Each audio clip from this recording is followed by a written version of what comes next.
Good evening, everybody. My name is Eric Hansen. I'm the Director of Economic Policy and Development for the City of Minneapolis, and I want to welcome you all to the virtual Upper Harbor Terminal Draft Coordinated Plan Open House. This is the first of two open houses that we will be hosting. We'll have another one in January, and we are starting a little bit late, just to let people get signed in and give some time. So I will mention that this is a live event in an era of a pandemic, and just like most people that are on this call, we are mostly broadcasting from home. So please forgive us if you hear noises of family life that go on in the background. And we can get started. So can you move the next slide? There's the volume part up here, right? And I'm gonna turn it on. I'd like to ask people who are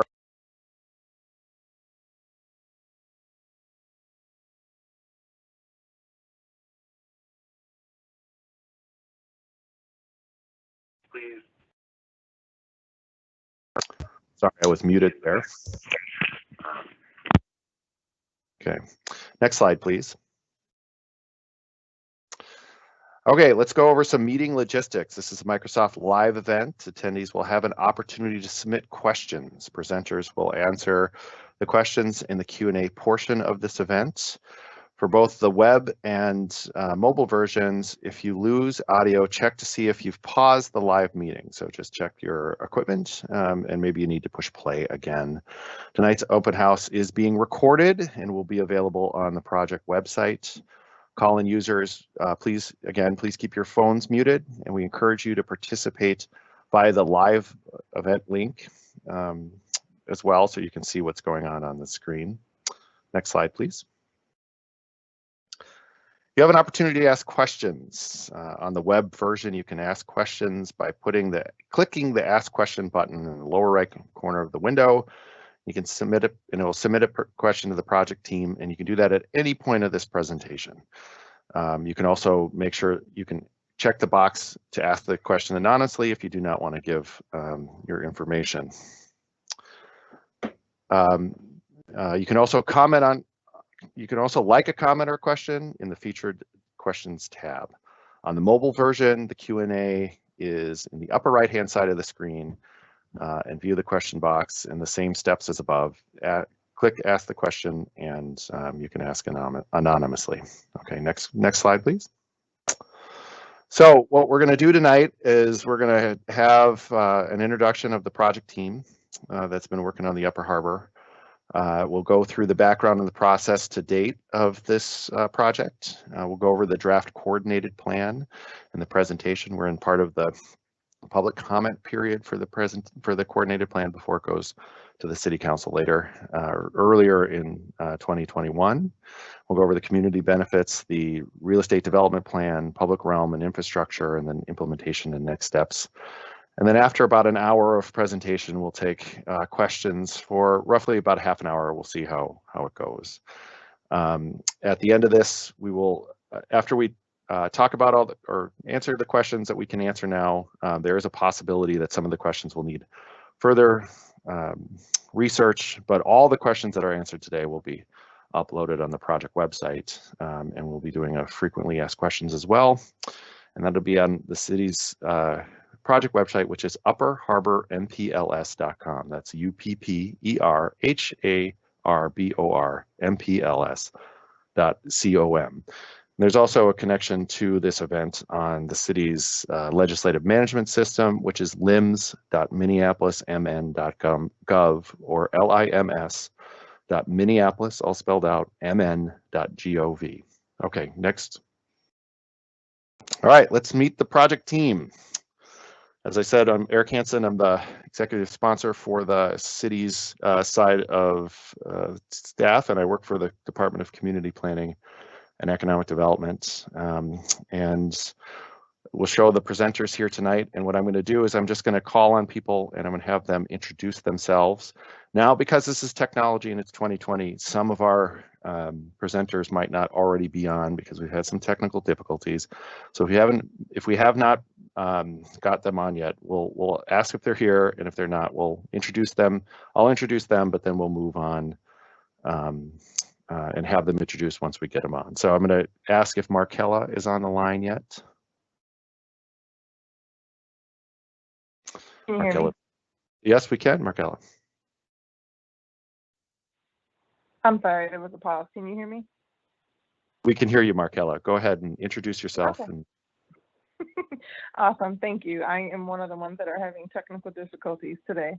So I appreciate the patience. I am Markella Smith. I am the co-chair of the Upper Harbor Terminal CPC committee. I am the executive director at McKinley Community and a long-time Northsider. I've been here pretty much my whole life. And so when I say I live and breathe Northside, I mean it. So it's an honor to be here. It's been an honor to be a part of this team and moving this project along to make sure that it benefits North Minneapolis. So thank you for the opportunity.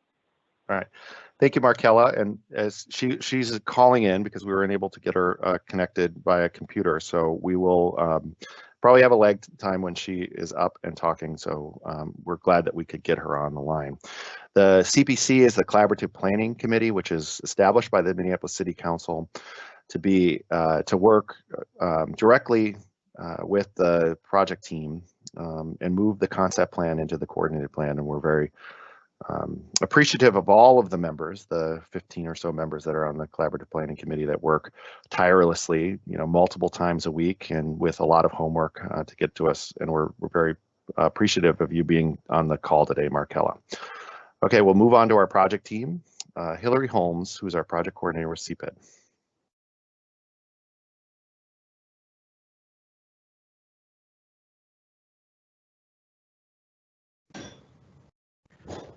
Good evening, everybody. My name is Hillary, and I am a senior project coordinator in CPED. I'm also staff to the Upper Harbor Terminal Collaborative Planning Committee, and I'm happy to be here tonight.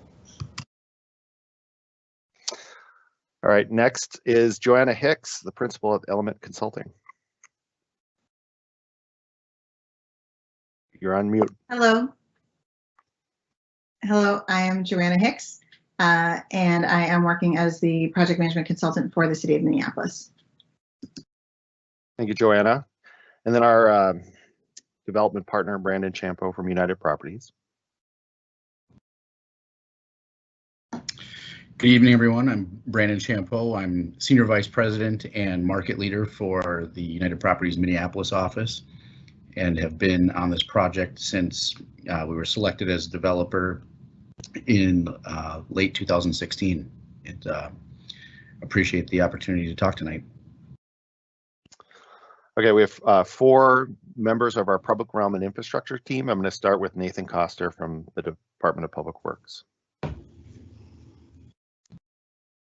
Good evening, everyone. Nathan Koster, Transportation Planning Manager, Minneapolis Public Works, and I'll be serving as the overall project manager during the preliminary engineering and planning for the public infrastructure. Thank you. Thank you, Nathan. And then Alexander Cotto.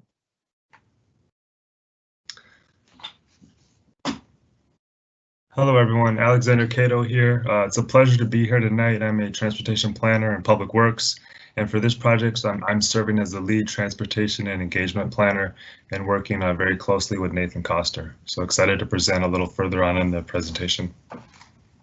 Thank you, Alexander. And we have Lissa Washington from Formula Architects. I don't know if she's on or not.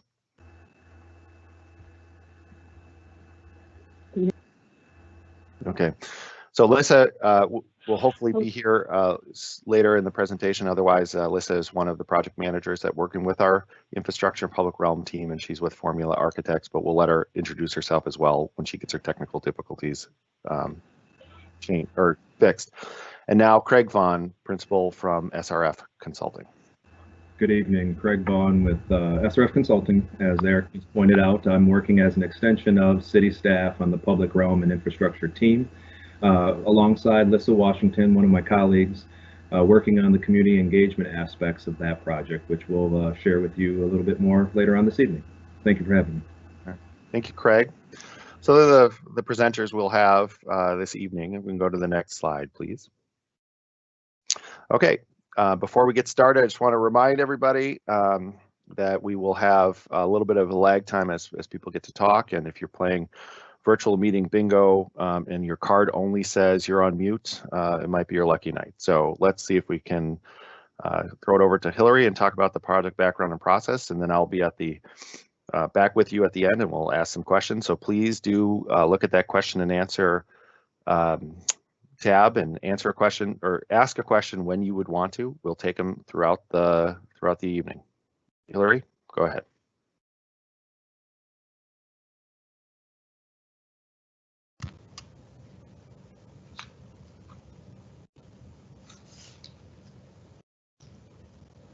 Hello again, everybody. I want to give a little bit of background on the project site for those that may not be familiar with it. People are becoming more familiar with the project every day, and so want to give just a little bit of background to bring those up to speed that might not be here yet. And then also just a refresher for those that may be familiar with the site. The Upper Harbor Terminal site is a 48-acre site located in the McKinley neighborhood in North Minneapolis on the Mississippi River. It's about a mile of riverfront along the river. You'll see it outlined on this slide, the project boundaries. It's made up of multiple tax parcels, and so you can see the kind of irregular shape of the overall project site, but it is a very large site and very complicated. You can see some of the landmarks. So Dowling Avenue accesses the site on the north, and on the southern end, 33rd Avenue North is the southern access to the point. The Lowry Avenue Bridge, if you will go to the next slide, please. You'll see the Lowry Avenue Bridge towards downtown on the river in this photo. So this is now looking south towards downtown. It's always nice to have a different view. And you can see there the riverfront. This is a slightly older image, but again, the riverfront park still remains as part of the plan. And again, just to give you a different perspective, across the river on the east side, you'll see the XL power plant, and then also you'll see the site and I-94 again to the right in the photo that you're looking at now, as well as the neighborhood of McKinley in North Minneapolis on the immediate side. And again, the McKinley neighborhood extends to the river here, so the site is within the McKinley neighborhood. Next slide. The site was formerly operating as a barge shipping terminal. Those operations ceased at the end of 2014. And at that time, this redevelopment planning phase started. There are some current operations on site. So these are some photos of existing structures. There is a rail corridor that runs through the site. There are the domes, as people refer to them, as part of the existing structures on site. And again, it is an active site. There are outdoor storage tenants and there's truck traffic on site every day. And so this is, again, is a little flavor for what's there now. If you could go to the next slide, please. I had mentioned that this phase of redevelopment planning started in 2015. That's not to say that there haven't been other efforts or other visioning or thoughts around this site in the past. This is, again, not exhaustive list. But to give you a little more recent planning history on the site, which brings us also up through the present day. If you could go to the next slide, please. Engagement around the redevelopment once the lock was closed and the barge shipping activities ceased was in 2015. And so from 2015 to 2017, there were a number of outreach and engagement events that informed the request for qualifications for a master developer to redevelop the site. During this time, you were likely to see city staff out and about at various neighborhood and community events, hosting meetings, attending events that were already organized, if it was Flow or Open Streets, also attending other neighborhood meetings and board meetings. And then when it came time for the council plan to be developed, we entered another phase in 2018 and 2019, and the draft concept plan was released for public comment and review the summer of 2018. It went through some revisions and went to council in March 9th, was approved by City Council in March of 2019. At that time, the City Council established the Upper Harbor Terminal Collaborative Planning Committee, which Eric had mentioned a little earlier. And that 17-seat advisory committee started meeting in June of that year. I also wanted to note that a couple of other groups that have been meeting during the same time are the Park Board Community Advisory Committee, and then also a community engagement event called the Learning Tables. And the Learning Tables have been convened by the Public Policy Project Environmental Justice Coordinating Council, as well as Pillsbury United Communities. And so I would say that these three groups have met collectively hundreds of hours over the last year and a half, and have really been making the concept plan into the draft coordinated plan, and we're certainly going to hear more about that. But again, I think if you look back at the last 5 engagement, where we've been and how we get to where we are now. And so this phase, as we're transitioning out of this deeper phase of engagement through the UHT CPC and the learning tables, we're now sharing the product of that work, the draft coordinated plan, and through a number of events and means of outreach over the next couple of months. And if you could go to the next slide. This is from the draft coordinated plan, and this is something we've been have updated from the concept plan to give a sense of the different groups, the different types of activities. Again, this is not exhaustive, but I think you'll see, again, just more reflection of the different phases and who's been meeting, who's been a part of the process, because it's been a lot of people, a lot of hours, and very appreciative of all of it. So with that, to talk a little bit more about the process to get from the draft concept, or from the concept plan to the draft coordinated plan, is Brandon Champeau with United Properties. Thank you, Brandon. Thank you, Hillary. And just a couple of comments. You know, this has been an 18-month process for the UHT CPC, for the learning table teams, the city, as well as myself. But for many of us, we've been at this for many, many years. And in particular, I've attended over 100 community meetings since the beginning of 2017 for this project. And, you know, especially in partnership with the CPC and the city and learning table teams over the last year and a half, you know, we've been working diligently to try to create what I would say is a Minneapolis model for more equitable development, and, you know, a model that's really centered on community, but also that can be delivered and implemented in a feasible way. And there's no question that this process has been challenging for many of us, but it's also been an incredibly rewarding experience, I think, at least to me. And, you know, it can be easy to describe why something should be done or even what should be done, but getting to the how to get it done is often the hard process, or the hardest process. And, you know, that's been the primary job of this team over the last year and a half. And so I just wanted to open by saying how much I appreciate the work of everybody that's on this call, and countless others who have been in these meetings and really sticking it out as we've tried to work through this. And, you know, just again, for me personally, this has been an incredible learning experience. It's been a rewarding process, and has made me recognize that as a development community, we have a lot of work to do. In particular, that you know, our definitions of community investment and revitalization don't always equal improvement to everybody, and the benefits of that investment aren't always distributed in an equitable way. And I think that for me, at least, it's made me incredibly mindful of unintended consequences, and you know, being aware of just extractive versus equitable development, and especially in communities that have, you know, historically been traumatized, redlined, left behind, or, you know, at the very least offered little in the way of resources and support. And so I hope that as we get into this tonight, you know, that everybody sees this as one example of how we can start to create these models, and you know, one way for us to bring public and private and philanthropic together. And again, I'm just proud of the work and the collaboration and input from everyone who's helped shape this.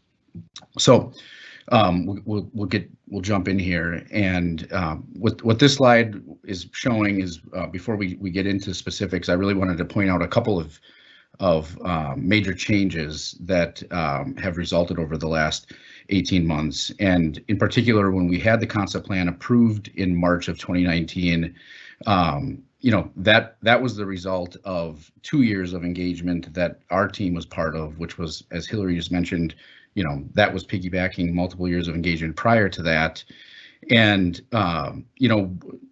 what we really struggled with, and at least in our first 2 years of engagement, was just getting to a framework for what the right thing is, what the right delivery model and projects are here. And there were a lot of questions back then, and I would say kind of inconclusive discussions about what the right approach is and what to do. And what the concept plan did is at least gave us a framework for how to advance some planning.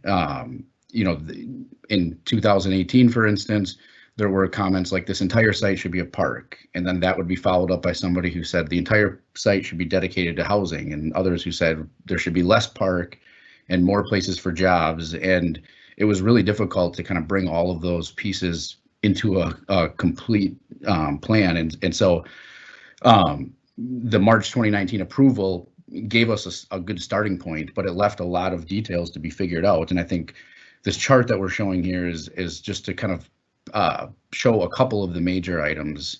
There are some things that stayed the same. The park hasn't changed. The park layout has changed slightly, but the overall size of the park hasn't. There's still obviously need for right-of-way for utilities and streets and things that just don't exist on the site today. A major change with the music venue that we'll get into here in a second is the previous plan had it integrated really into the public park area, and there were a lot of people that were concerned about that. This plan has separated it from the public park and really separated it from the riverfront by the parkway. Another major change regarding the development parcels, the private development parcels, the overall size of the parcels hasn't changed, but the ownership has changed significantly. And again, I'll get into some details here regarding the proposed public ownership of this land long term. And then again, as I mentioned, the concept plan provided a lot of ranges and kind of potentials. But what we really tried to do here is start to bring specifics, and you'll see as we dive deeper into the housing and the plans for the community hub and commercial space in particular, that we do have some specifics that we can point to now.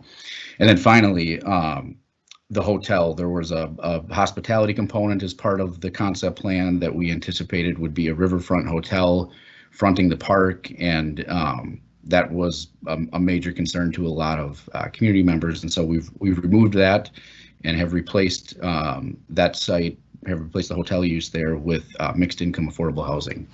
So we can go to the next slide.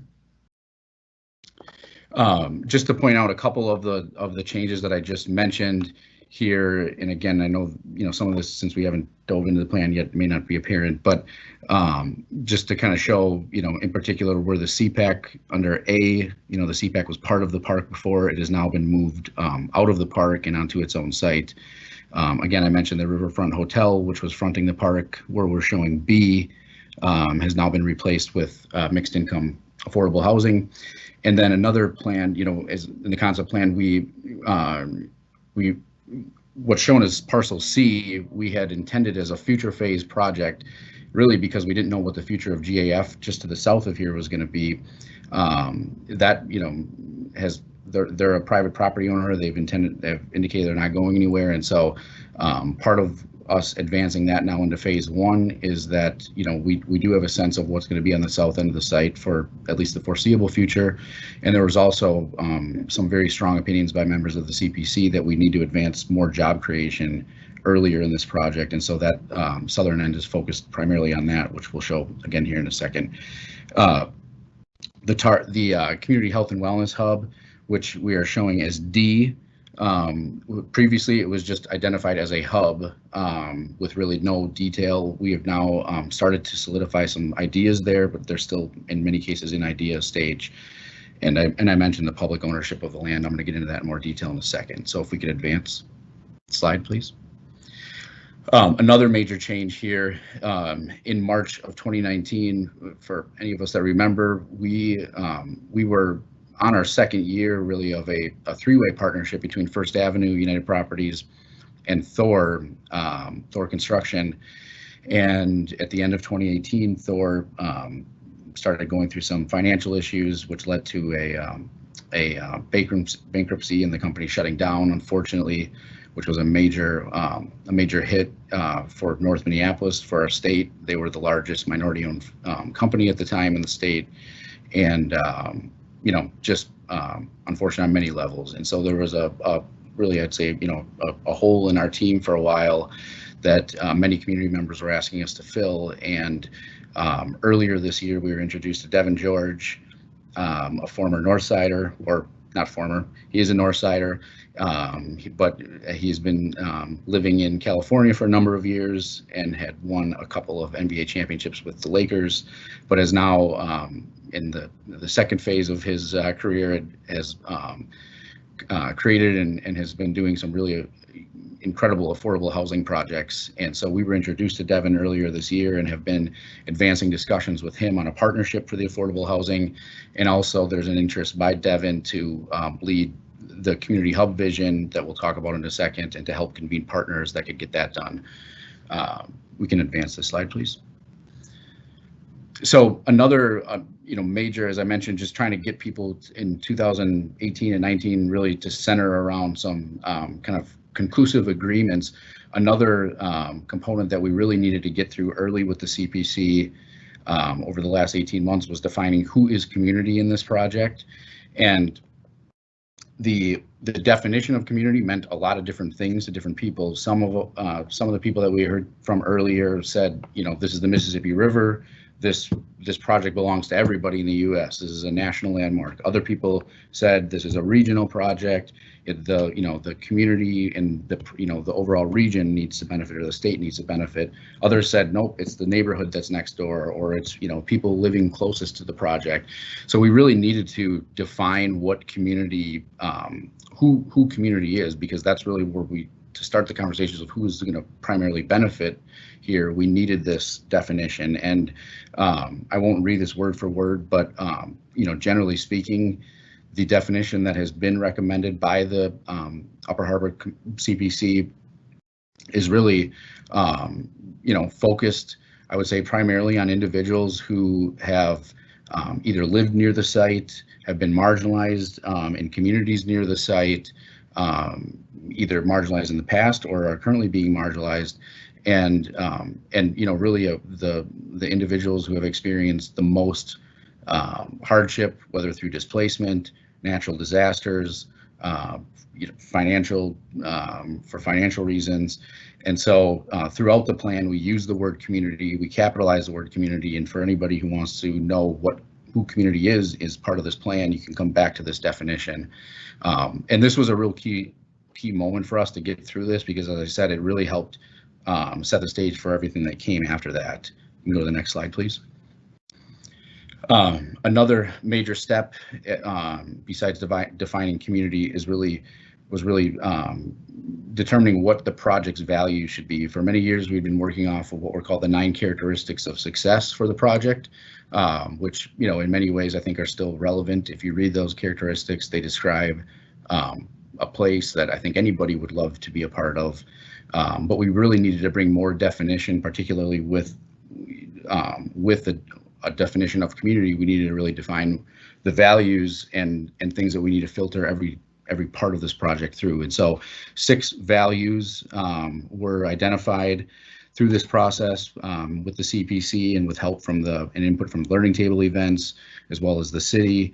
And we tried to summarize some of the kind of overarching objectives under each of these values here. And I'm not going to read these right now because I'll talk in more detail once we get into the plan. But I do want to point out there's a link at the bottom of this slide that will bring everybody to, if you can go to the next slide, please.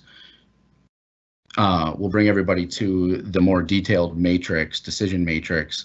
And a lot of work went into this, months of work and input. And for anybody, there's way more to read on here than we need to right now, but for anybody who wants to really understand you know, what I would call kind of the project, or I didn't coin this, but one of the CPC members did, the project report card. I mean, this is how we've really started to think through everything and how we're going to address these specific objectives and metrics. Next slide, please. And so, you know, a major difference between the concept plan and the coordinated plan was really these three things kind of coming together: defining community and really figuring out and determining who will benefit, who needs to benefit from this project, creating the values and really setting, you know, the definition of what each of those values mean, so that as we make decisions, we filter them through the values and determine which ones are primarily being kind of the most focused as part of each decision, and then combining this with a feasible real estate plan that you can see here has focused primarily on three land uses: housing, community focused spaces, and spaces for jobs. And we're going to jump into some of the specifics here on each of these next. But, well, actually, before I jump into the specifics, I'm going to talk about the vision statement here, which is really, you know, was an outcome of the three things that I just talked through, that again, you know, really set the stage for what we hope this project becomes and what everybody describes this project as in the future. And I'm not going to read this, but I just want to point out a couple of words that I think are key. You know, one is this is a once in a generation opportunity that has not been lost on anybody. You know, we understand that we need to do our best to get this right on multiple levels. It's also an incredibly large project and needs to be a community building asset for North Minneapolis. And in particular, you know, as we mentioned here, grounded in you know, starting to try to create some frameworks and ways to right some past wrongs and current wrongs, whether it's racial injustices, environmental injustices, economic injustices, and, you know, through all of that, meeting the needs of the community today, the priorities of the community today, but being balanced as well with aspirations of tomorrow. You can go to the next slide, please. And so this provides a simple massing drawing of how the different land uses will kind of come together here. And what you see are three primary land uses: housing, which you see in yellow, primarily focused on the north end of the site; the pink space or red space, which is focused on community and really what I would call the most kind of publicly accessible spaces or publicly focused spaces, and then job spaces to the south. And these job spaces we identify as having some particular uses, such as manufacturing and or food production. And it's our goal to not only provide places that can provide jobs, but also to work with industries that are, you know, providing career pathways and not, you know, not just a job for today, but creating jobs that are going to be needed in the future, and that we can work with other organizations to bring training programs and career pathway programs and whatnot. But there's jobs really sprinkled throughout this project. It's not just focused there. These community and commercial spaces will have jobs, obviously, and so it's the, you know, the goal to really maximize that is in every phase of this project. And I'm going to dive into each of these land uses specifically next. So I'm not going to talk about some of these numbers because I'll get into them here. But the goal here as we talk through this is really to start to bridge the gap between a real estate plan, as I mentioned, and the community values and the specific objectives. And, you know, really starting here with the housing, we focus the housing on the north end of the site, again, primarily because on the south end of the site, there's a significant amount of heavy industry. And, you know, the location of these buildings is at least 3/4 to nearly a mile away from many of those uses. And we thought that was important to keep the places to live as far from that as possible. What you see here is a focus on a mixed income, affordable and attainable community. And, you know, those words all mean different things to different people. But what we're showing is approximately 520 total housing units that, again, will be a mix of affordable, which to many in the metro area is defined as those making typically around 60% of the area median income. We've been asked to provide a heavier emphasis on units that are attainable to north side incomes here, which is generally speaking for those making 30 to 50% of area median income. And so phase one, which is, I apologize, I should have probably showed that on the slide, but is the two buildings that are fronting the park. Phase one will include 65% of the units being delivered at a 30 to 50% AMI. We were also asked to provide a heavier emphasis on housing for families and workforce in phase one. And so that is who the kind of primary demographic target is for that, for those uses. And then in the future phase, there is a particular request to introduce senior housing along the river. And then on that the taller site that you see in the back there, we've really kind of left that undefined right now. It's created a robust discussion at our meetings about what this housing should be, and it introduces a lot of different trade-offs. If it's unrestricted or market rate, it could create some significant revenue streams that could come back to the community, which I'll get into in a second. But there's concern about that, accelerating gentrification nearby. And so where we're at right now, at least, is to kind of leave that a bit undefined and, get through phase one and come back and determine what the right approach is in the future phases. And then I showed a few of the kind of objectives that we're really hoping the housing will hit on here as the tied to each of these community values. But in particular, just to hit a few of these things, I mean, the goal here is not to introduce housing that will accelerate gentrification and displacement in the area. It's to introduce affordable housing immediately, and to really provide the most, what I would say, is desirable locations for housing in the site for the more affordable uses.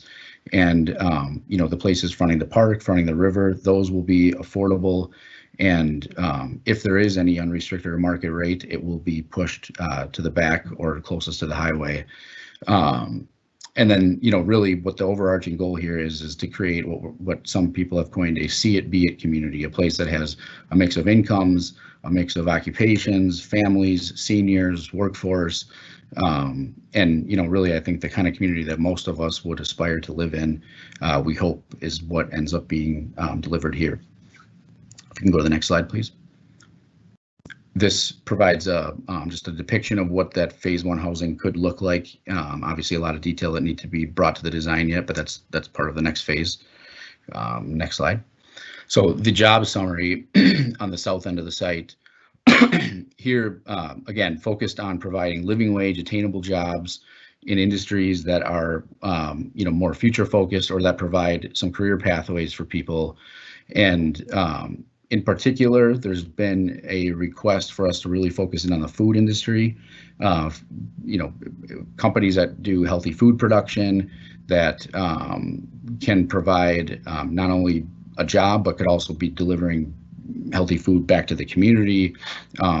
It would be even better if we could find a community-based business so that we're able to not only deliver jobs, but also help build capacity for local businesses. And so there's a couple of different ways we could do that here, either in a smaller building, which is still a fairly large building at 60,000 feet, or a larger building on the south end, which is shown at about 100 to 120,000 feet. And the variation there is based on just the amount of office space that could be in those projects. And then also, the roof spaces of these buildings offer some unique opportunities, either for solar or solar installation, which could be then implemented into a community garden, solar garden, or for food production like greenhouse, aquaponics, and other things that I'm getting up to speed on what all those things mean. And so our goal here is to hopefully find companies that fit this criteria and deliver on all these values. Can you go to the next slide? This just gives a depiction of what those spaces could look like, again, from the parkway, the future parkway, or the walkway along the river. And then the spaces for community, here focused on, again, the most publicly accessible spaces, the health and wellness hub, which has, really a lot, we have a lot of work to do on this yet, but primarily that's being, it's going to require partners, it's going to require other community organizations, and it's going to require more engagement on exactly what to do here. But the theme of health and wellness was defined by the CPC as something they had interest in seeing. And so, the goal is to find organizations that can deliver healthcare services, preventative healthcare, after school programming for children, recreation. There's a lot of different things that could work here, and so we think this can be a major anchor for the North Side on multiple fronts, both as a place that's not only helping create a healthier region, but also as a place that could be for community gathering, events, and revenue generation back to the community.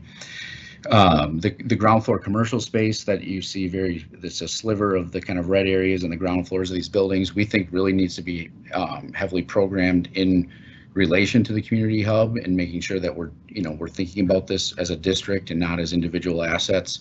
And so our goal is to work with the program of the hub and make sure that these pieces are playing off each other. And then last but not least, the Community Performing Arts Center, which could be also called a job creator. But in this case, we're referring to it as a community space. And this will be, the design has a lot of work to do, and we'll get started here shortly now that the state bond has been approved.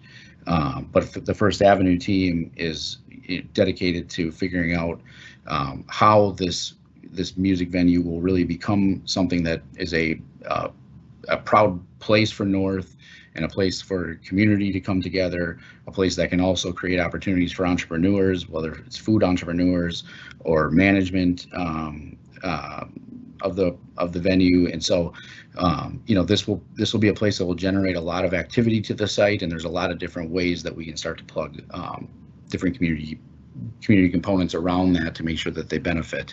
Next slide, please. This just gives a depiction of what a ground floor experience could be along Dowling Avenue, looking looking east towards the river. Next slide. So now I'm just going to spend a couple minutes here touching on some of the specific benefits that will come from this plan. And first and foremost, the land ownership. As I mentioned earlier, we had heard loud and clear from multiple community members at the beginning of our engagement process that there was a lot of concern about public land being transferred to private ownership, especially along the river. And we heard those comments loud and clear. And the plan that's being proposed here is for the city to retain ownership of this land long-term, and then to convey development rights via a long-term ground lease, which are typically 99-year agreements. To take it a step further, though, the CPC has recommended that these ground lease payments, which would be paid from the private developers and owners of these buildings to the city, the CPC has recommended that these ground lease payments be redirected back to the community and invested into community-led initiatives. And so, again, this is part of the recommendation that the city council will have to take up. But the amount of revenue that could be generated annually here over the next 99 years will be significant, and could be hundreds of thousands of dollars per year that will grow with inflation, and over time could generate, depending on what the final numbers are, but could generate north of $100 million back to the community. Next slide, please. This just gives a depiction of how the private development will convert to money, as I was just talking about, back to the community. And I want to talk about another revenue source here, because I just touched on the ground leases that will come from the development, but the ticket fee revenue that has been proposed, or the ticket fee that's been proposed by First Avenue, would generate a substantial amount of revenue as well back to the community. And what Dana Frank and the First Avenue team have proposed here is a plan that would deliver $3 per ticket fee per ticket back to the community for every ticketed event.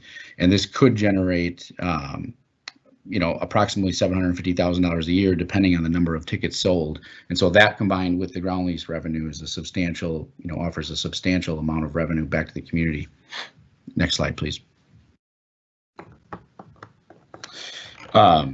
This is so a lot of people have asked us what happens with this revenue, where does it go? And so we have been focused on creating a process to identify a community partner that would work with us and on a number of different fronts. They could become the fund manager of the revenue sources that I just talked about.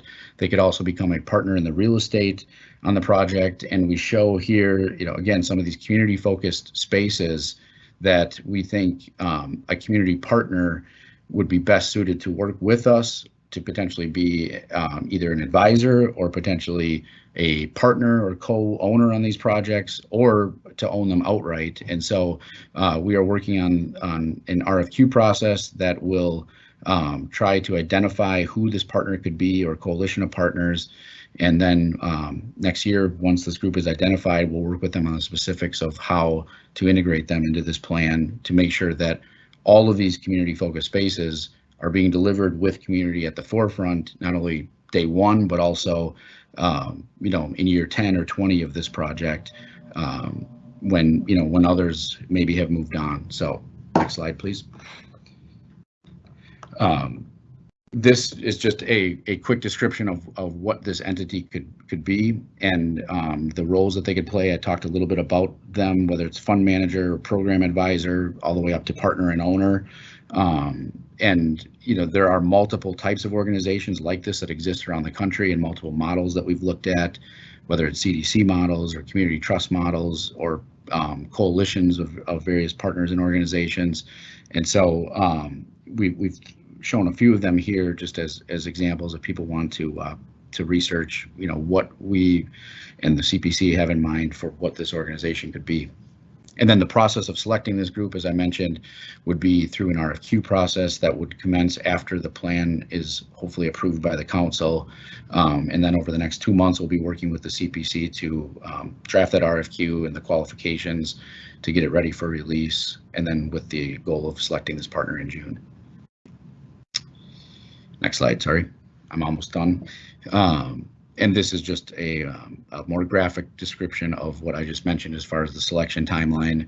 Again, working over the next couple months to get these documents and to get this RFQ done, and then creating a task force and really working with this group to identify who this organization could be, and then making a final selection, hopefully in June. I'm gonna there's so much on this slide and I wasn't intending to walk everybody through this, but I really encourage everybody to please look at this and study it in more detail when you actually can kind of look at each piece. But it really tries to capture all of these different things I just talked about into one depiction here of land ownership and revenue being generated from private development and where that revenue can go, and just what I would call kind of the circular model for economic development and investment, and how all these pieces tie together. Next slide. And just 2 more slides left. The last thing I wanted to kind of mention here as it relates to the different community benefits here are, there's multiple ways that these everything that we're talking about here will be legally enforced, whether it's through a redevelopment agreement with the city that are, that may contain the things that are more focused on things that the city can actually legally enforce themselves, or things that are written into their policies. There are some things that may be more financial related that will be written into the ground lease payment, or I'm sorry, the ground lease agreement for each of the projects, or the operating agreement or the use agreement with the CPAC. And then there's some things that are, maybe much more focused and community specific that we will embed into a community benefits agreement that would be proposed, that's being proposed at least in the short term, to be held with the McKinley neighborhood, and then long term that benefit and the oversight, or I'm sorry, that agreement and the oversight of that agreement could be transferred to a future community entity. And last slide. This is just a continuation of the previous slide. Thank you. Next one, please. I'm not going to talk in detail on each of these line items. I just want to let everybody know that, to how long this is going to take yet. We still have some work in front of us. As I mentioned, we're about 4 years in right now, and we still have a couple of years to go before we'll actually start to see dirt being moved, assuming we get approval of this plan. But in particular, a lot of the schedule is being driven by the city's infrastructure schedule, which is what we're going to be tackling next year. And the goal of the phase 1 projects, at least, is to try to time as best as possible with that work, and to make sure that we're, hopefully constructing these projects at the same time, so that everything is being delivered as close to possible at once. But you'll see, there's future phase parcels and projects as well that will just take even more time. But we knew getting into this would be likely a decade long, if not more, project, and I think it will end up being that way. That's it for my slides. I think I got just a kind of conclusion slide here, but I'm going to turn it over to the city's infrastructure team next, and Nathan.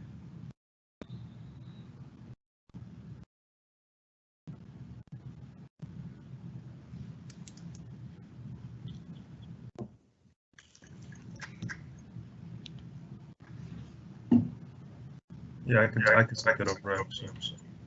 Can everyone hear me? I'm going to assume so. So once again, I'm Alexander Cato, Minneapolis Public Works. Brandon, thank you so much for that great presentation on the land use, the community assets. There's a wealth of information you just presented. And a critical piece to all of this is the infrastructure. How do people and goods get to the Upper Harbor site? How do they move within that site? How do they safely leave that site? And then how do utilities be serviced in the site? So if you're sitting at a park on a nice hot day, you can get a glass of cold water from a water fountain or from one of the buildings or businesses nearby. Those are the pieces that we've been tasked with and have been conducting engagement for the last roughly 5 years.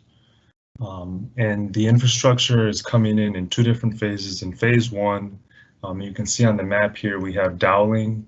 The western limit is Lindale, and it'll travel all the way down Dowling into the Parkway, and then continue north and south along the Parkway.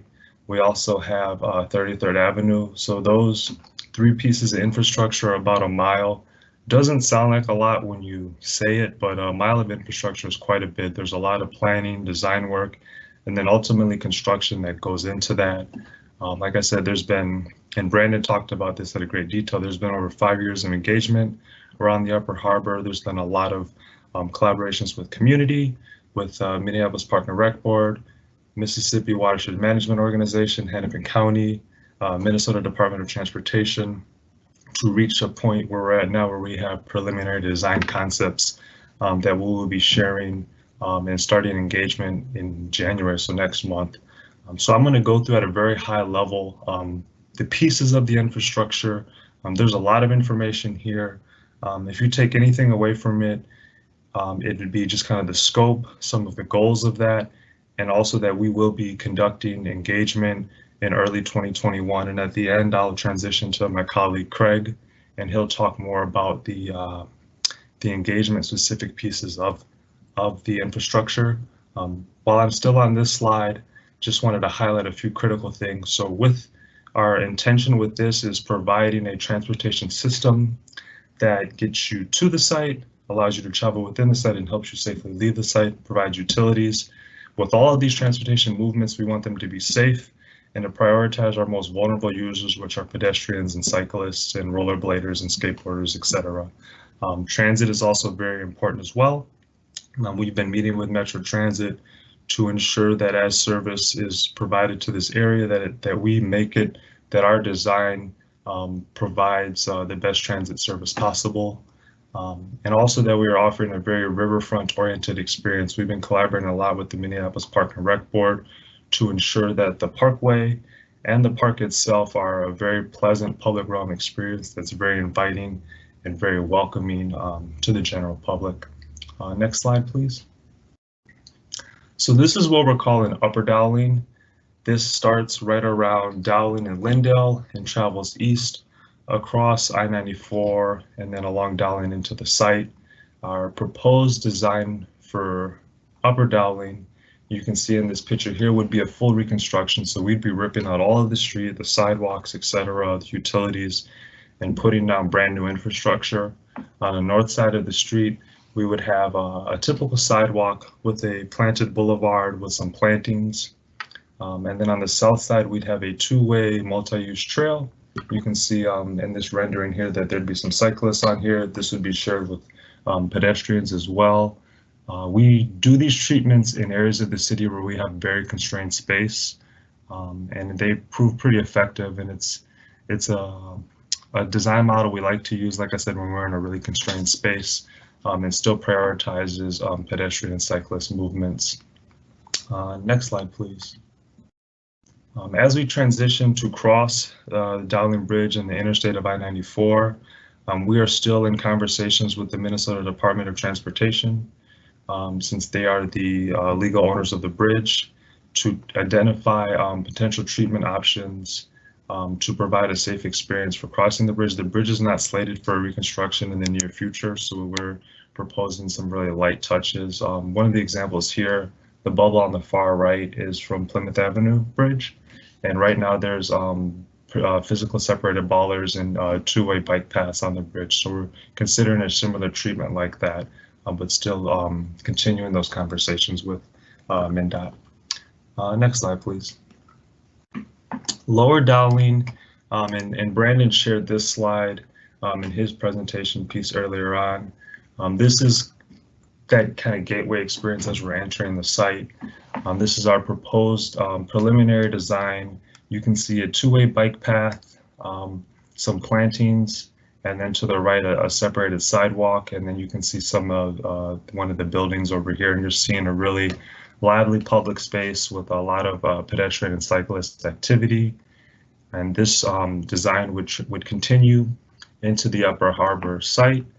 There is a rail crossing towards the end of this photo. It's a little hard to depict, but you can see a rail crossing. So we're also going to have a treatment to safely cross the active rail line and then transition into the site. Next slide, please. Did we lose the slide? I think there was a Parkway slide before this. Huh. Okay. Next slide, please. Okay, so I promise you there was a slide in here on the Parkway. Technical difficulties, it's not here anymore. Could we just go back one slide? But we have the Parkway, and with the Parkway, and once again, I apologize that this image is not in this presentation, but it is in the coordinated plan, and there is the way we are proposing design on the Parkway would be a two-way travel lane for vehicles, so vehicles travel north and south. There'd be a red granite chip seal surface, typical to most of the parkways you see in the city. And then there would be a green buffer of about 5 to 10 feet where there would be green plantings. And then after that, there would be a separated two-way bicycle trail.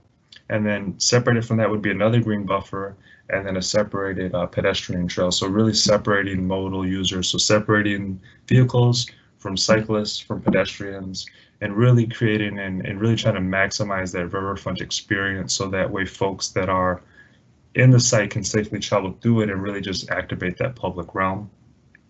And then the last piece of the transportation infrastructure is 33rd Avenue. 33rd Avenue is the secondary access point. It's the southern piece of the site. Right now it's a two-way roadway and there's not even sidewalks there. So obviously there's a huge opportunity for improvement there. We're proposing putting in sidewalks, bicycle facilities as well. And there's actually 3 active rail crossings there. So we'll have rail crossing treatments there as well. This area will serve as, like I said, a secondary access and also to the light industrial activity that is being proposed in that portion. So these 4 pieces really constitute the primary infrastructure pieces. And then I want to just talk about the utilities as well on the next slide. So public utilities is the stuff under the ground, the things that you don't always see, But when they're not working, you notice, if your faucet's not operating, if your sewage line is backed up, those things become very unpleasant very quickly. And so utilities are something that we're providing throughout the entire site. And in addition to that, with this effort, there's a significant opportunity to really create a gold standard for stormwater treatment. We are working with Mississippi Watershed Management Organization, the Park Board, and the city ourselves to provide a stormwater treatment solution to capture, treat, and convey stormwater before it's discharged into the Mississippi River. We're really excited about that opportunity and are exploring if it will be a district system, meaning we would just be treating stormwater that is occurring on site, or a regional system in capturing and treating additional stormwater outside of the Upper Harbor Terminal area. So we're really trying to push the envelope on that and still continuing those conversations. Next, we're going to transition to Craig, and he's going to talk a lot about the upcoming engagement activities that'll be occurring in a month now, in 2021, while we're only 15 days away. So Craig, take it away, please. Thanks much. Appreciate it. So one thing I want to, with the next 3 slides here, I'm going to go through these relatively quickly, but at the same rate, I want to make sure to pause and honor all of the good work that Alexander and Brandon referenced in their comments on their slides here recently regarding the engagement that's taken place over the past number of years. So here, what we've heard based on review of some of that information, this by no means captures all of it, but is to design, build, and support public spaces that prioritize not only inclusivity, but also community ownership for Northside residents, connecting them to the Upper Harbor Terminal site, but more importantly, the river as an amenity for the neighborhood and the greater community, and overcome the I-94 barrier. Alexander talked quite a bit about the roadways, or the infrastructure, what we refer to as the transportation infrastructure that will carry people to the site and to the river, but overcoming that I-94 barrier to provide safe and comfortable transportation and mobility options, offering a riverfront-oriented experience with a focus on green infrastructure, and supporting existing and future transit service to ensure that transit operations allow for folks to arrive at the site in varying ways, outside of driving alone in a vehicle or other means, walking, bicycling, rolling, etc. So with that being said, Alexander commented quite a bit too on the transportation and mobility infrastructure that we're focused on, and talked quite a bit about what that may look like at this point. And while many of the transportation decisions and the ways in which the transportation roadway itself and the components need to be designed, what the engagement that we'll be conducting as part of this is heavily focused on is the texture of that experience, just ensuring that the people that we want to bring to the site and provide safe arrival to the site, have an opportunity to have a good experience and a shared experience that is pleasant, and make sure that it's an inviting travel way in order to get there. So we want to ensure that project information throughout is readily available, associated with our transportation infrastructure design options. We want to ensure and lean into the community and strengthen our relationship between the diverse demographics of the North Minneapolis community, the project team, and our project stakeholders. Create desirable infrastructure and public realm elements, focusing on those public realm elements, those pieces outside of the roadway that really provide an inviting experience for people to arrive at the site safely, as I've mentioned. To increase excitement through a sense of ownership by helping to design those components, and ensuring public questions and concerns are heard regarding the overall project, while really centering back on the public realm and infrastructure that we can have purview and oversight of. Next slide, please. So one thing we haven't mentioned, our public realm and infrastructure project is a relatively quick project, so to speak. I mean, while it's on the order of a year to 14 months as shown in this schedule, the public engagement aspect of it is a pretty intense 3 to 4 month set of activities. We also want to be respectful of the activities that are taking place as part of the coordinated plan. So we've been doing our best to stay abreast of everything that's going on. Participating this evening, we appreciate you allowing us to share some information. But we're going to hit the ground running here, as Alexander pointed out, in about 2 weeks from now, hitting the ground running with respect to a number of different activities from January through that month of March. Next slide, please. Our engagement is really foundationally based on 4 key components, one of which being providing information, the provision of information electronically through the Upper Harbor website that's already in place, as well as other social media means to share information and push information and interact with the community. We have a number of interactive online surveys scheduled to roll out here very shortly. One regarding visual preference, those public realm elements that people can affect change on and have a voice with respect to what could be implemented or installed along the corridors. And then also understanding too, from a visionary standpoint, how people anticipate arriving at the site or to the river through various mobility options or routes thereof. We've also coordinated with 5 different unique community groups. We've organized an effort across the Northside community, not only with neighborhood organizations, but with other stakeholder interests relative to our congregations and in various communities, our intergenerational youth, as well as our older demographics within our communities, etc. And we'll be having focus group meetings at 2 different occasions in January and March with 5 different groups, and then similar meetings like we're having this evening, virtual public open houses that are open to the general public, facilitating conversation, sharing information, imagery, a readout from those focus group meetings, and just allowing everyone to put their hands on how the project is being developed from a public realm and infrastructure standpoint. Appreciate you allowing us to speak with you here this evening. I believe that concludes my slides. Next slide, please.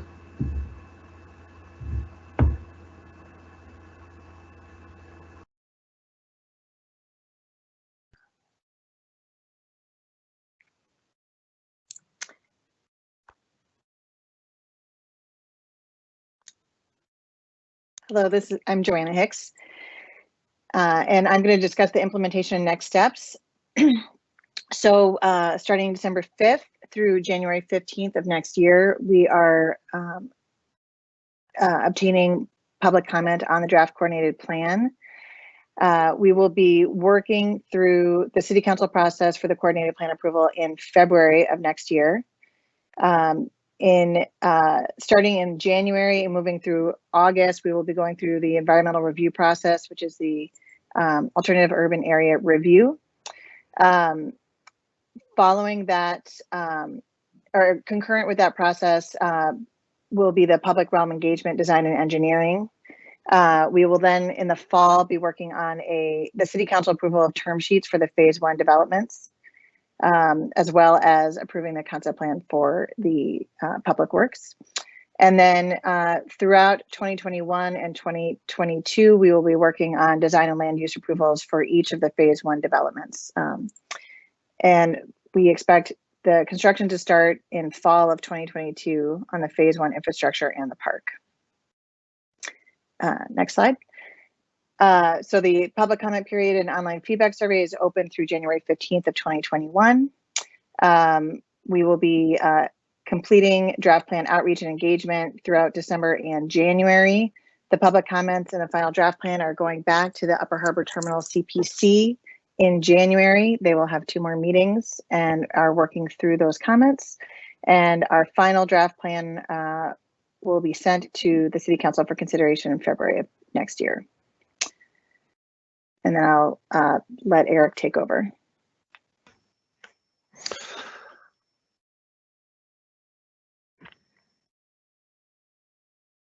Okay, thank you, Joanna. Hope everybody can hear me. I'm not sure if I'm back on.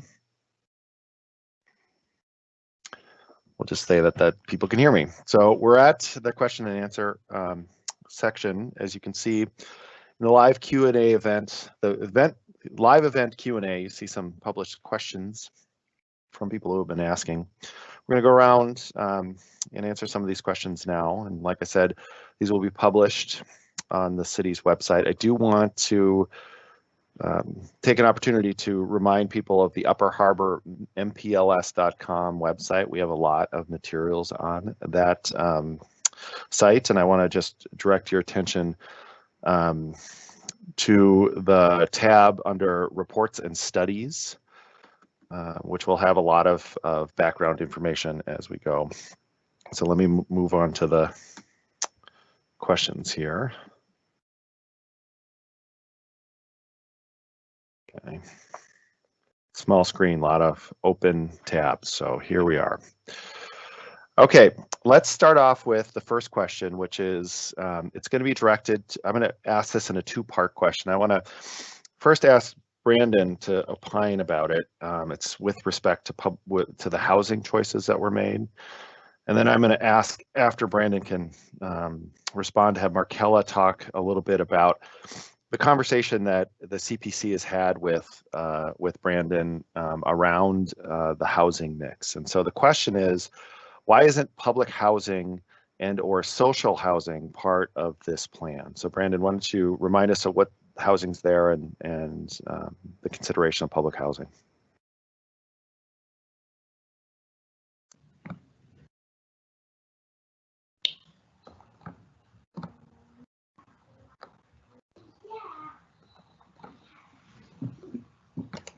Can anybody hear me yet?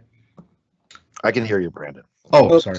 Sorry, pause for one moment. We're just having a technical difficulty as I transfer Brandon over. Just one sec.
Just let me know when you want me to start. I think we're back to me.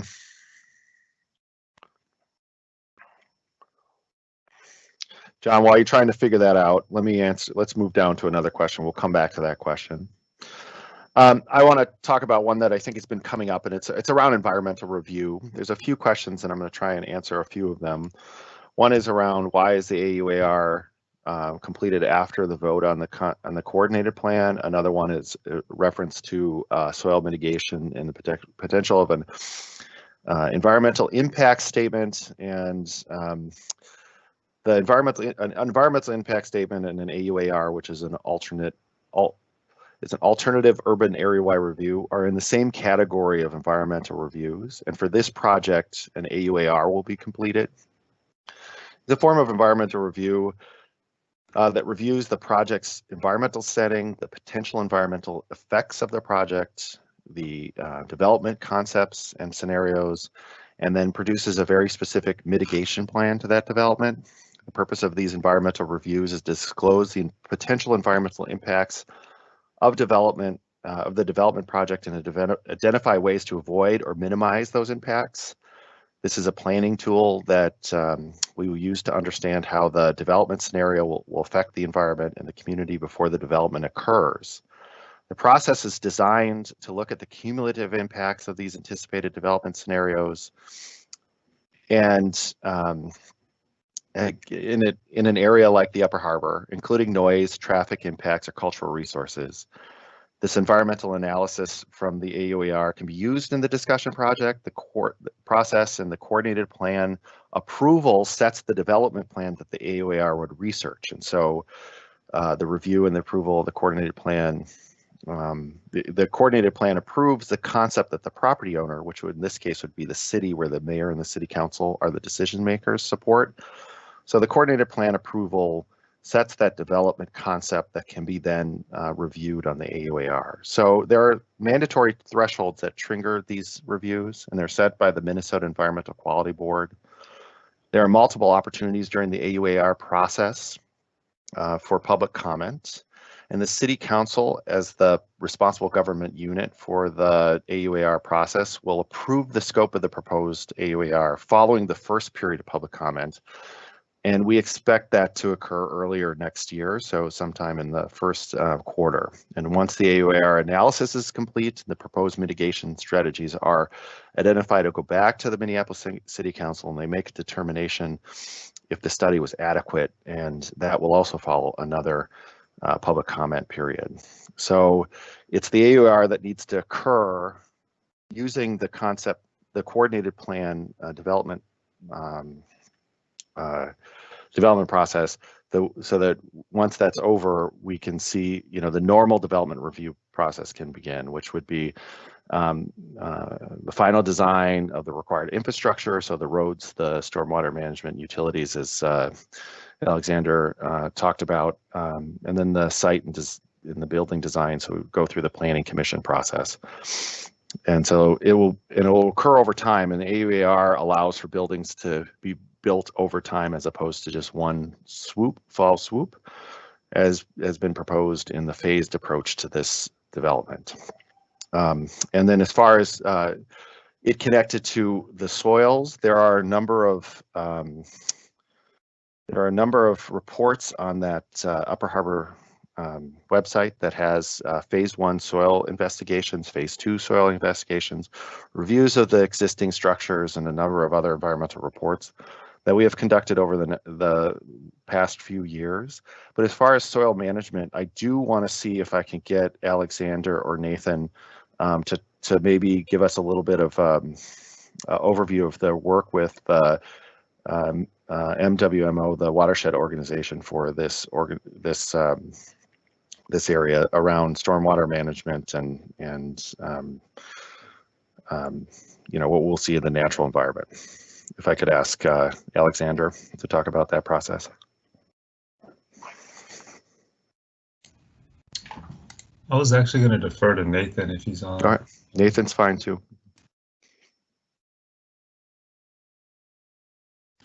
Thanks, Eric. So the Minneapolis Public Works and the Park Board have been working closely with MWMO as a partner, and we really appreciate their collaboration, and they're willing to fund and partner with us on this. So as a part of this project, with new development, we have to manage stormwater as a part of our public responsibility for having right of way for transportation. However, in partnering with the Watershed Management Organization and looking to expand our ability to treat and reduce runoff in the Mississippi River, they're helping us look at more broad district and regional systems that use bigger combined spaces to treat water before it reaches the Mississippi River. So that's something in flight. We don't have too many details to share. There's a lot of ongoing work that's being done behind the scenes, but that definitely is a priority for a number of the partners, and we look forward to being able to share more information in the coming months about that partnership and how we're able to look at innovative stormwater solutions for the site particularly.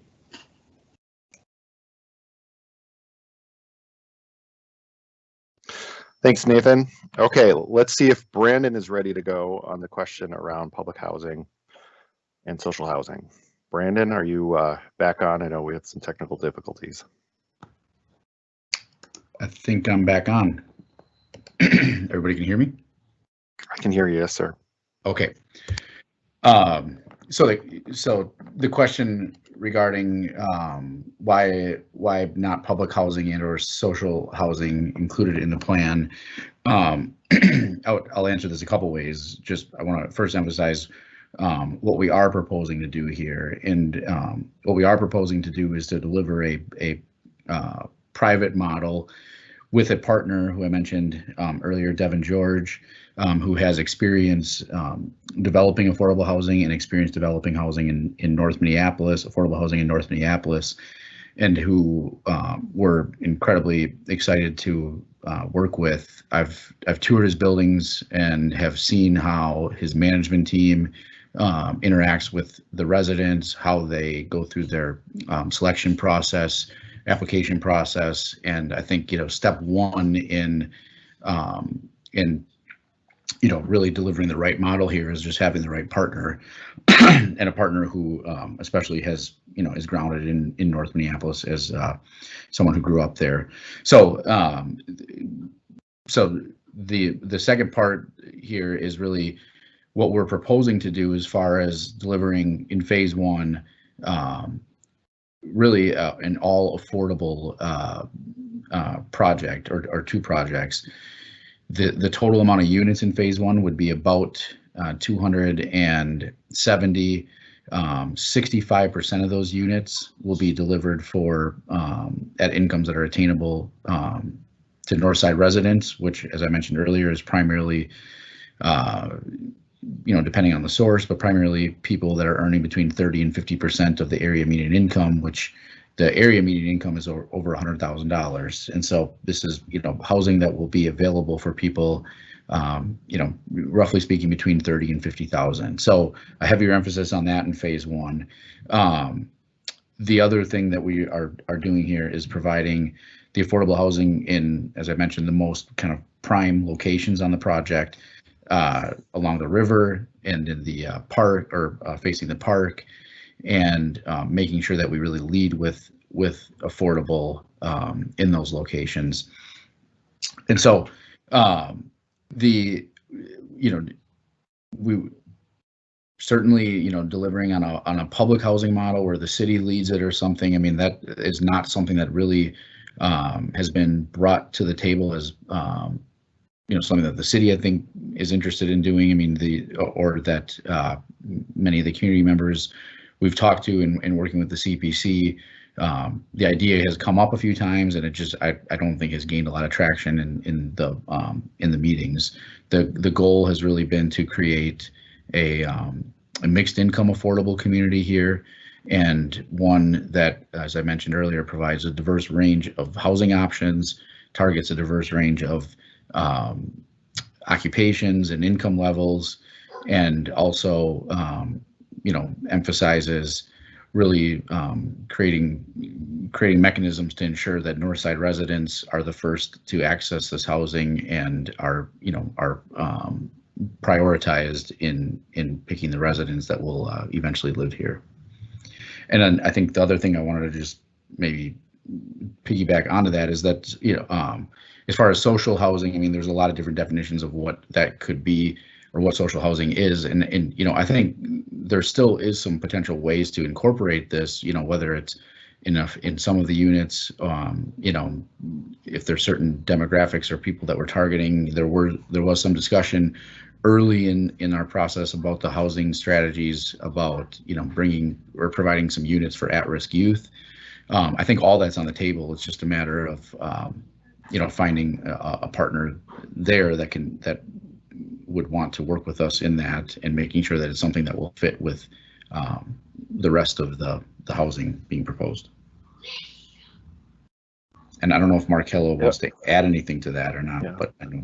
Before we move it to Markella, Brandon, if you could also just follow up a question that's related to housing, is talk about the homeownership opportunities that might be at the site. Yeah, sorry, that's good point. I forgot to mention that earlier, but we do show throughout the project, in each of the housing projects, ground floor townhomes or ground floor home ownership opportunities.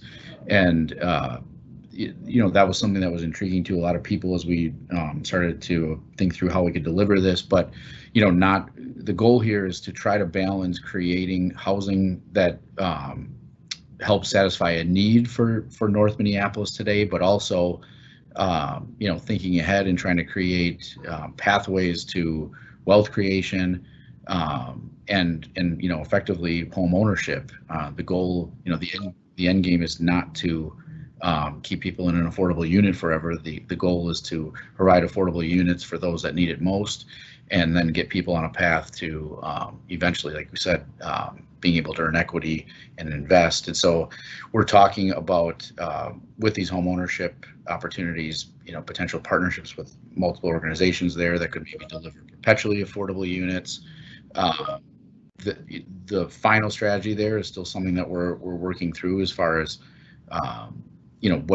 what's the right mix of incomes. And there's a difference, just no question, in how people approach things if you're renting it versus owning it. And so we will need to, we'll have to have a few more, I think, focus groups on how to get that mix right, and make sure that people are comfortable with the ultimate ownership of their units.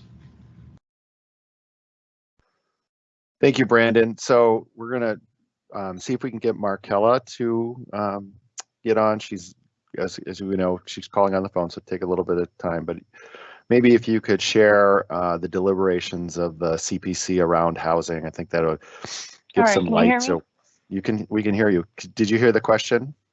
Yeah, yep, I've been following along. Okay, very good. All right, thank you, Markella. Why don't you just take it away from here? Yeah, absolutely. So this housing has been like a huge topic of conversation at our meetings. And what I will say is that throughout the whole CPC, we've asked for mixed housing.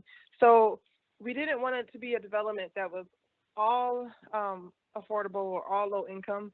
We wanted it to be mixed because one of the themes that went around the meetings quite a bit was that we wanted our children, we wanted the youth to see different types of living, right? Different levels of income. So we want doctors to interact with teachers and interact with grocery store workers, like all of it. We want to see this interaction between different levels of income. And so one of the things I will say that I think is a huge win is that 65% of this development will be at 50% AMI or less, right? 65% of that development is going to be at 50% AMI or less. Like, that's huge.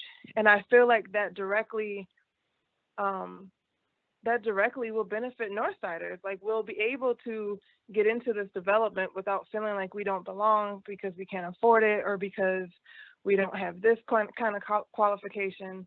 The fact that they're making this whole development, in my mind, completely affordable is mind-blowing. But I think that this will end up being a really good mix of incomes, a really good mix of people, and a really good mix of just Northsiders. I really envision Northsiders being within this development. And so I don't want to go in too much into that, but this conversation has been one that has just taken off and taken a lot of time in our meetings, is that we just want to see a diverse group within this development. We want low income, we want the 30% AMI, we fought for that, we pushed for that. The 50% AMI not making it where it's like 60 or 70 across the board, because sometimes that's not attainable. That's not attainable for everybody, especially on the north side. So having this development be 50% AMI or less for 65% of it is just amazing. And even with like having some market rate in there, again, it helps the north side community kind of in the long run, right? We'll have these ground lease payments coming in that go directly back into the community to help with displacement and to help with other issues that may be happening. And so having that mix, we've got the low income, we've got the mid income, and then we've got market rate. I think it'll all end up working very cohesively together. But just know, like, as a committee, we were fighting for that 30%. We brought it up over and over and over again that the average income within North Minneapolis is 30%. So yeah, just know we fought for that. We appreciate the fact that Brandon and the developers listened and made that a priority.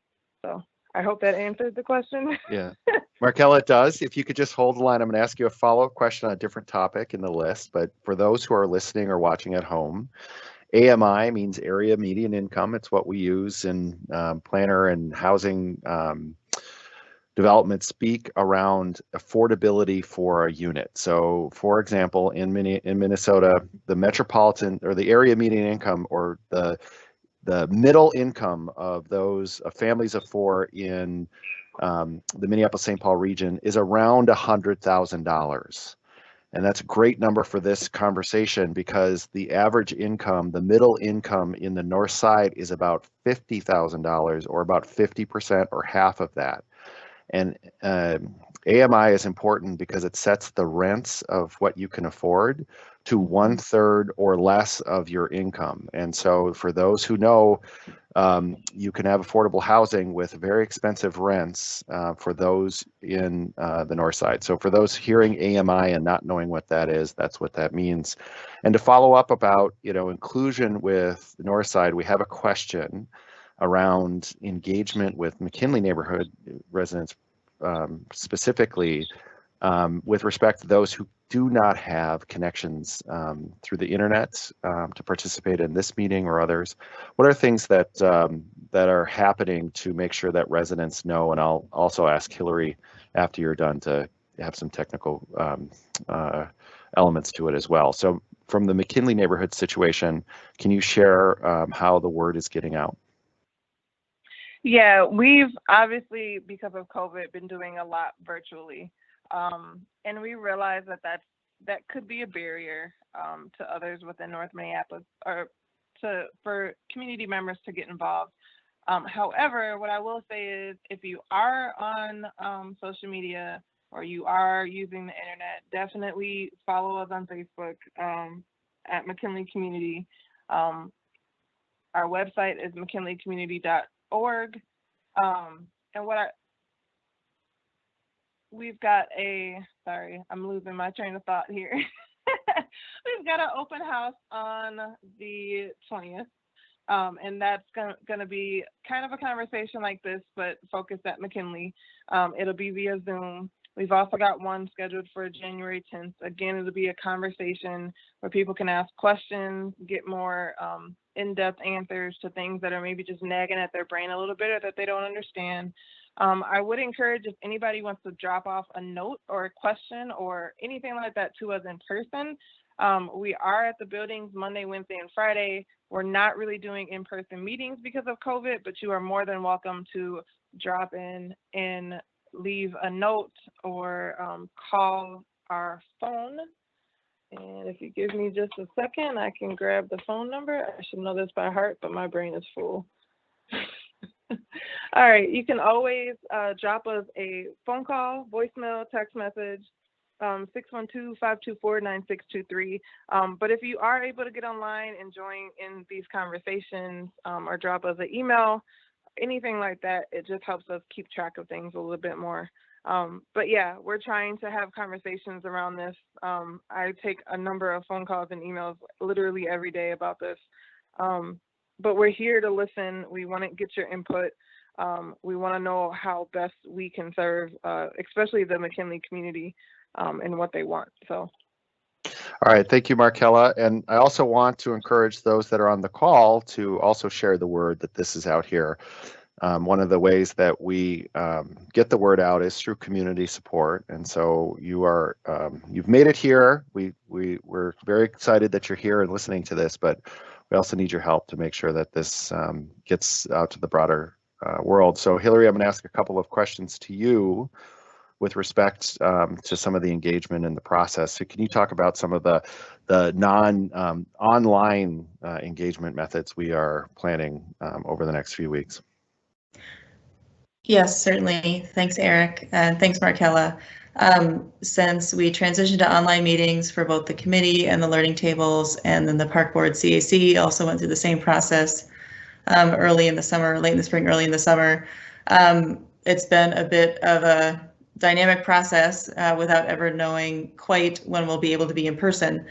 So some of the in-person things we thought we'd be able to do with McKinley this fall proved to be not possible, unfortunately. So some of the ways that we're getting the word out are ways that we had been getting the word out earlier this year before COVID hit. So again, if you think about the kind of whole realm, I guess, of outreach, communications, engagement, kind of how people are going to hear about things and how they're going to interact with information. Certainly a lot of it is based online, but we also do print ads and community newspapers, also radio interviews or radio spots on cultural radio stations. And so an example would be last week there was an engagement with Insight News and KFAI for an interview, so Markella was a part of that. Devon Nolan and James Trice with the Learning Tables team were a part of that, and Brandon and Eric were on there as well. Again, this is ways that people can hear information and then hopefully find out more when they have time. There are direct postcard mailers that were sent out to North neighborhoods. That was again based by neighborhood, not by zip code, so hopefully a little more targeted to all the neighborhoods in North and then the proximate neighborhoods in Northeast Minneapolis. And that has information as well. There are, again, I think a couple of other radio spots coming up. We are going to be on KMOJ tomorrow afternoon with Anthony Taylor on his Minneapolis 360 show. And so that will be another great time to tune in. That's a 1 p.m. Show. And then more events coming, more outreach like that coming up in January as well. So both December and January will be a combination of print media, social media, online events, and then also radio as well. So I hope that there's some different ways in there for people to hear about this. Okay, thanks, Hillary. A couple of follow-ups. So we're in the public comment period. We get into the review by the City Council in February, and then after their review and approval, we're still doing the AUAR process through the year. What happens after that, and what could change, if anything?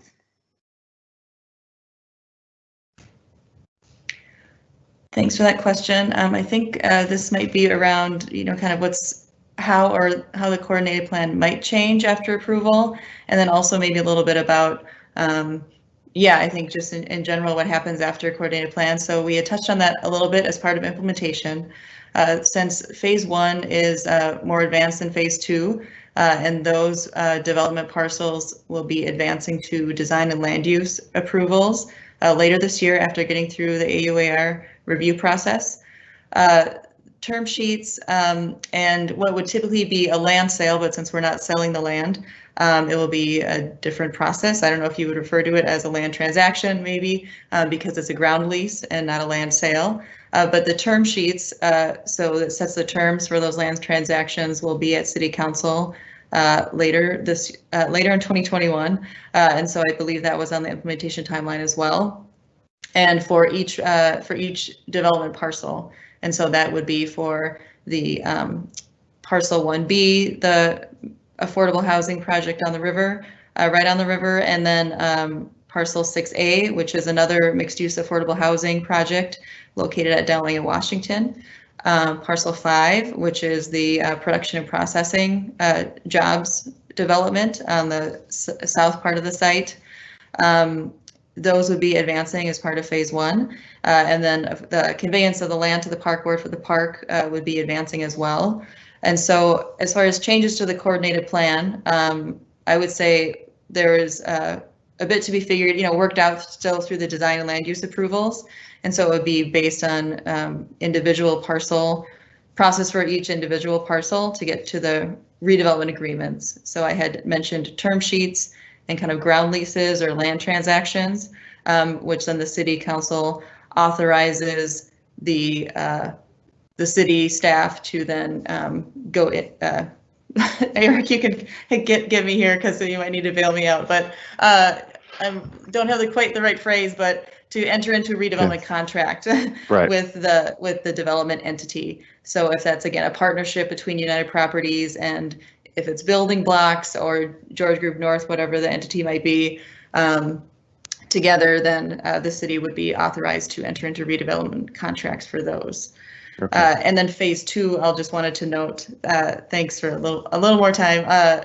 Phase 2 needs more refining and defining. So as Brenda had mentioned with the Community Health and Wellness Hub, and then also the housing project, housing development that's at Dowling in Washington, where the conversation around the mix of housing was ongoing with the CPC. Those have some more process ahead of them. And so if you have, Brandon could speak to that further if needed. Hopefully that answers the question. Okay, thank you, Hillary, for that. so I think, when I think about this process, I think it is the most extensive redevelopment process in quite some time in Minneapolis. We're probably since Heritage Park, where we're expanding the McKinley neighborhood to the river. And so there's many components, and this is a multi-year, multi-phase development process. So the coordinated plan is just the next in that stage with more specificity. So I'm going to turn over to some questions around public works. So I'm going to ask either Nathan or Alexander or Craig. I'll put a kind of up for grabs. But before I do pull it or push it over, there was a question I forgot to follow up on around the soils and what happens to contaminated soils. We've done some research on the property and have found that the site is relatively clean. There aren't a lot of contaminants, but with any kind of redevelopment, there's always something you find. And if you find something, you have to go through a response action plan with the Minnesota Pollution Control Agency, and the soils they're either remediated or cleaned on the site based on what's in the soils, or they're removed and they're brought to a specific landfill for that contaminant. So it depends on what's in the soil.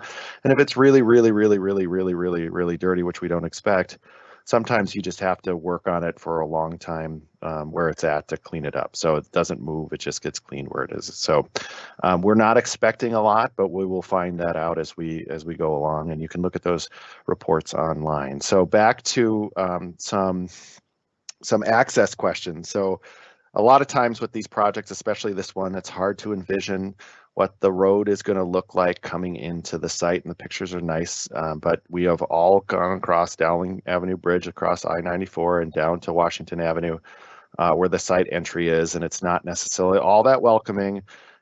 So can we, Nathan or Alexander, talk about the Dowling upgrades and just general access to the site, including, up to and through, and talk about maybe traffic when it comes to, big events that might be happening at the music venue. So I don't know, hold on, let me go to so I'm going to pass it off to Alexander or Nathan. Whoever talks first gets to answer the question.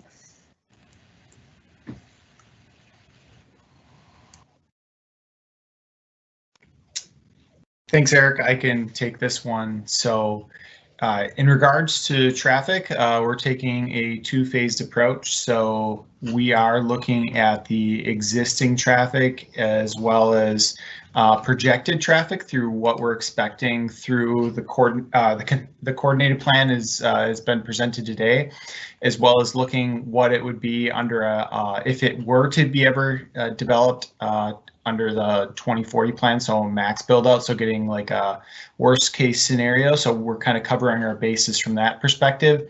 So that includes looking at existing conditions, the year of opening, in this case, looking at projecting out to 2024, as well as looking out way into the future in 2040 to get a better understanding of what we're going to be working with from a traffic perspective.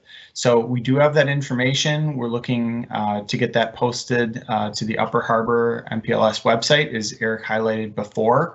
And I'll just mention from the city of Minneapolis perspective, that's a good guidepost of like how we can evaluate and understand motor vehicle traffic. But another perspective that we are taking is historically this neighborhood has been really has a barrier between the site and the neighborhood. So accessing this has been a huge theme that we've been hearing. So while we do understand that the traffic generated from the site and access is important, we don't want to lose sight of people being able to safely and comfortably be able to access the site, whether they're walking, biking, rolling, what have you.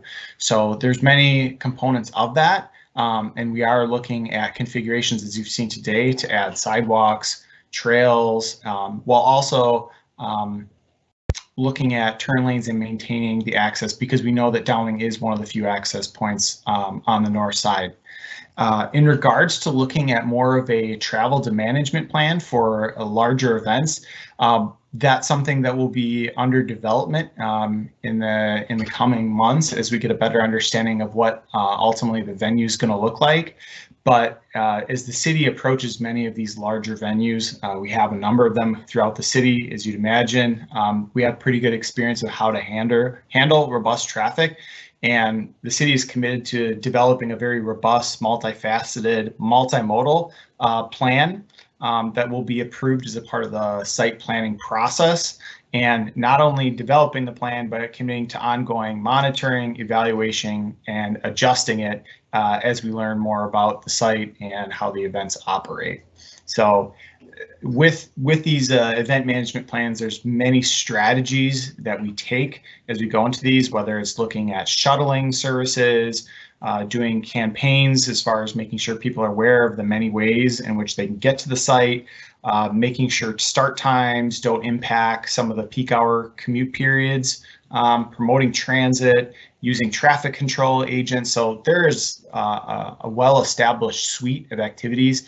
And as many people imagine, whether it's through Twins games, Vikings games, Super Bowl, the city has a lot of experience dealing with big events, and that's something we're very eager to get started once we have more details about how the event will ultimately be designed and operated into the future.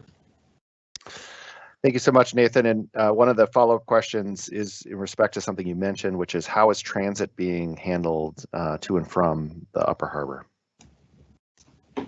Yeah, thanks, Eric. So we are actively working with Metro Transit. So this is more of a three-pronged approach in our discussions with them is getting an understanding of the existing service, whether it's the local service on Lyndale with the Route 22, as well as some of the express service that had traditionally been offered in pre-COVID times to the site. So much like us, they want to get a handle on what the development is to both support existing and future development in the area, to get a better handle on what their service would support and how they would make adjustments to service. So that's one lens we're working closely with them on, and what makes sense as far as adding new stops and adding new service. The second thing I'd like to share is I think many people on the north side are aware that the D-Line bus rapid transit service was funded in the bonding bill. So that will bring new transit investments to the north side. So Metro Transit's going to continue to look at what service changes they make more broadly to the north side with that additional investment of that 15-mile line through Minneapolis. And then the last part as it relates to transit that is important to this site is with the broader MnDOT 252 and 94 study, that will be re-looking at transit in relation to the corridor. And that's going to be something that they're kicking off in early 2021 after hearing from the community and what that project may bring. So re-emphasis on how they may be serving transit more broadly along that corridor and into the future. So a couple aspects there that are very important to the community. We've heard transit plays a key role, so hopefully that provides an update for people. All right, thanks, Nathan. I'm reminded that we're getting close to 7 o'clock. We were hoping to have this for about 90 minutes, but I think with the technical difficulties, we're rolling a little bit. But I want to remind everybody, we're going to take about 2 more questions, and I'm going to remind everybody that we're going to put all these questions with answers on the city's website. We'll also have a second open house. And one question I want to tee up for Hillary is around our connection with the Minneapolis green zone, the north side green zone, and how we're connected with that advisory board.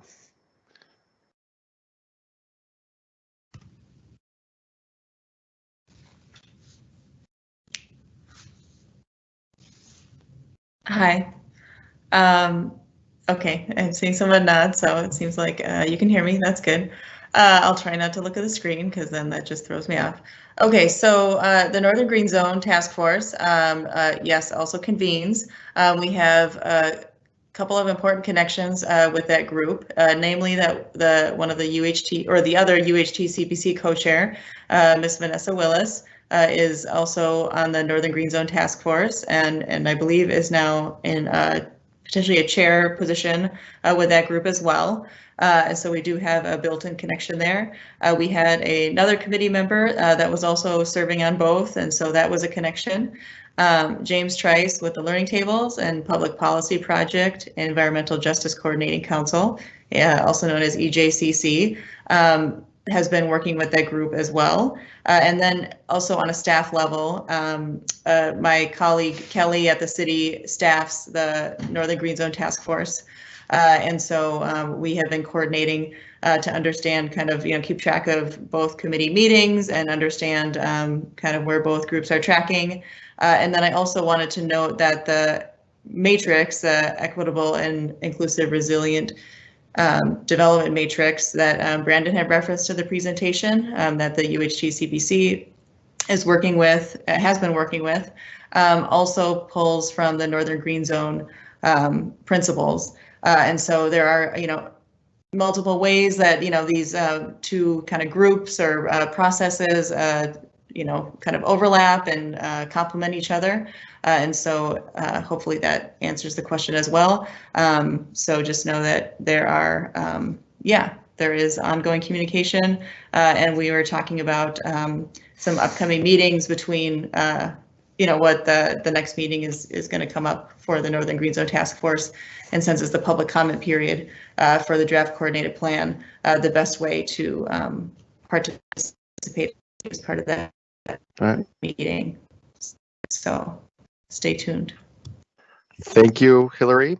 All right, we're going to take one question, last question, and wrap it up, and I'm going to answer it. It's around how do we protect against displacement of current residents, which is a gigantic question in Minneapolis and across the country.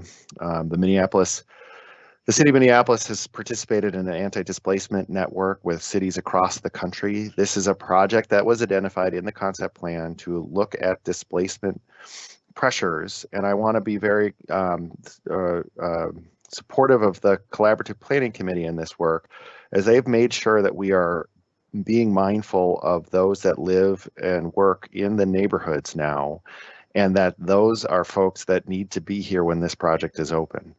And so specific projects we're looking at from the city's perspective is preference policies around who can live at the site, some targeted hiring practices for people on the north side, looking at impacts to maybe studies of impacts of development on property values, and then and other strategies that are being raised by the CPC and others in the community. As you know, this is a larger issue than just simply what's happening in this development. And I think it's been very important for everybody to take a look at what is identified as the definition of community, specifically showing some preferences to American descendants of slavery. For too long, the city of Minneapolis has grouped American descendants of slavery into categories of non-white individuals, and the CPC has been very deliberate and specific with us to work on strategies that advantage Black folks in the North Side. And so you'll see that named, and we're going to be working on strategies that look at those that are usually left behind when projects like this occur. So that is something that is at the forefront of this planning process. It's at the forefront of many of the policies that the City Council and the Mayor are undertaking as we are trying to reduce the disparities between white and non-white residents in the city of Minneapolis across the board. So I want to thank everybody for attending this open house. We will have these up on the website, which is Upper Harbor Minneapolis, or upperharbormpls.com. I want to remind everybody that the public comment period for this portion ends on the 15th of January in 2021, which is next month. We have some upcoming opportunities, including the learning tables. If you have not participated in the learning table, I highly recommend it. It is well run, community-focused conversation about all of the issues that happen around this project, and we're talking about community benefits tomorrow night. McKinley has a community conversation on the 20th of December, and then our next open house, like I said, will be on the 5th. It'll be in the same format. With that, I believe we have come to the end of our time, and I see it is at 7 o'clock, and I want to thank you all for sticking around, and be well.